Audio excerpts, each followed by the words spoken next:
Hello बच्चों, let's read the question. Question says that select correct match. इनमें से कौन सा मैच है जो करेक्ट है, हमें ये सिलेक्ट करना है। सबसे पहले ऑप्शन की बात करें तो यहाँ पे कोबाल्ट के साथ OX लिया गया है, यानी कि ऑक्सलेट है। तो ऑक्सलेट बेसिकली बाइडेंडल लिगेंड्स है। तो ऑक्सलेट को OX लिखा जाएगा और दो जगह से कनेक्ट होंगे, बाइडेंडल लिगेंड्स है और यहाँ से कुछ कनेक्टिविटी है। अच्छा, साथ साथ में मैं अगर बात करूँ यहाँ पे तो और भी आपके पास वाटर मॉलिक्यूल्स है, 3 वाटर मॉलिक्यूल्स है। तो साथ में हम यहाँ पे वाटर मॉलिक्यूल्स रख सकते हैं, एक यहाँ पे, ठीक है, एक वाटर मॉलिक्यूल्स यहाँ पे, और हमारे पास एक ब्रोमीन भी है, एक ब्रोमीन और एक वाटर मॉलिक्यूल्स लास्ट। तो इसमें प्लेन ऑफ सिमेट्री एग्जिस्ट कर रहा है। प्लेन ऑफ सिमेट्री मींस मैं अगर इस प्लेन में काट दूं मॉलिक्यूल्स को तो ये Br हाफ पार्ट में कट हो जाएगा और यहाँ पे वाटर मॉलिक्यूल्स भी हाफ पार्ट में कट हो जाएगा।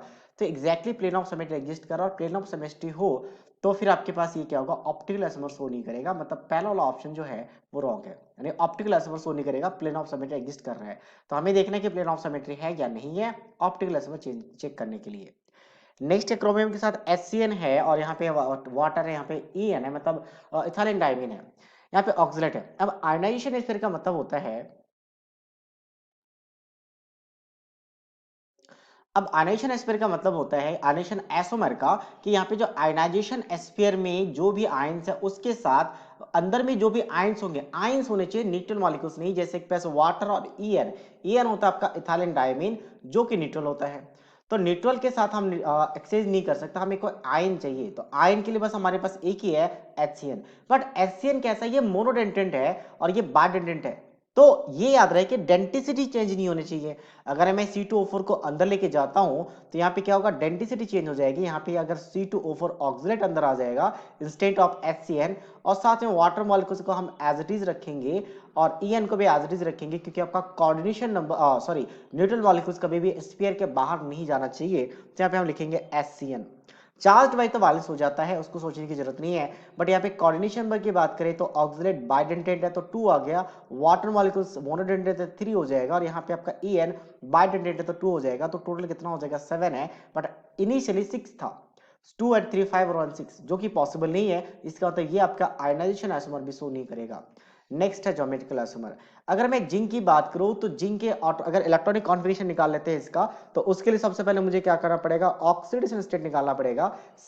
Br की बात करें तो -1 आएगा, Cn की बात करें तो Cn का भी -1 आएगा। उसके बाद आपका HCN न्यूट्रल फॉर्म में रहता है और NH3 भी न्यूट्रल फॉर्म में यहाँ पे रहेगा।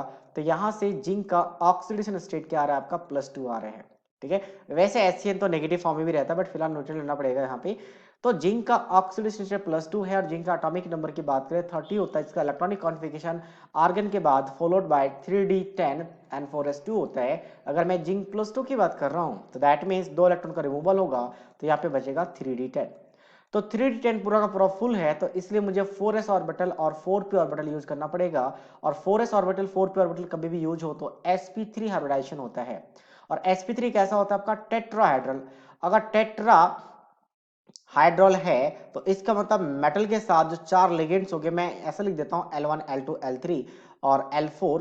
तो यहाँ पे जो 4 लिगेंड्स है L1 L2 L3, let me right properly, ये आपका L2 है, ये L3 है और ये L4 है। तो इस केस में इनका एंगल जो है 109 होता है। और ये यहाँ से अगर यहाँ तक एंगल की बात करें वो भी 109 है, क्योंकि 3D स्ट्रक्चर है इसलिए आपके प्लेन भी हो सकता है डिफिकल्टीज हो समझने, बट एक्चुअल में वन एंगल सारा का सारा 109.28 एक्चुअल में अगर मोर प्रिसाइजली कहा जाए तो 28 मिनट होता है। तो सारे के सारे बॉन्ड लेंथ सेम होगा, बॉन्ड एंगल सेम होगा। तो ये कभी भी ज्योमेट्रिकल आइसोमर शो नहीं करेगा, क्योंकि ज्योमेट्रिकल आइसोमर में किसी भी दो तीन चीज ले ले, L1 L2 L3 L4, तो इन दोनों के बीच का डिस्टेंस और इन दोनों बीच का डिस्टेंस डिफरेंट होना चाहिए। बट फिलहाल अगर ये x है तो ये भी x ही होगा। 3D अरेंजमेंट है, हमने 2D में ड्रॉ किया इसलिए नहीं लग रहा, बट दोनों x है। और ज्योमेट्रिक क्लास में ऐसे कभी नहीं शो करता जहां पे डिस्टेंस सेम हो, तो यहाँ पे ज्योमेट्रिक क्लास में शो नहीं करेगा। So that is also wrong. Next क्या आपके पास इस कॉम्प्लेक्स की बात करते हैं, क्या ये कोऑर्डिनेशन आइसोमर शो करेगा? यस, एग्जैक्टली शो करेगा। कोऑर्डिनेशन आइसोमर में क्या होता है, दो डिफरेंट मेटल्स होते हैं, हम क्या करते हैं यहाँ पे जो आपका लिगेंड्स है, लिगेंड्स को एक्सचेंज कर देते हैं। मतलब आपके पास ये साइनाइड कोबाल्ट के साथ आ जाएगा और ये जो आपके पास 4 है, 4 में से किसी दो को हम इसके साथ कंबाइन कर देंगे। तो मतलब ये आपके पास कोऑर्डिनेशन आइसोमर शो कर सकता है। So that is option D is the right answer of this question. So I hope you understood it well. All the best.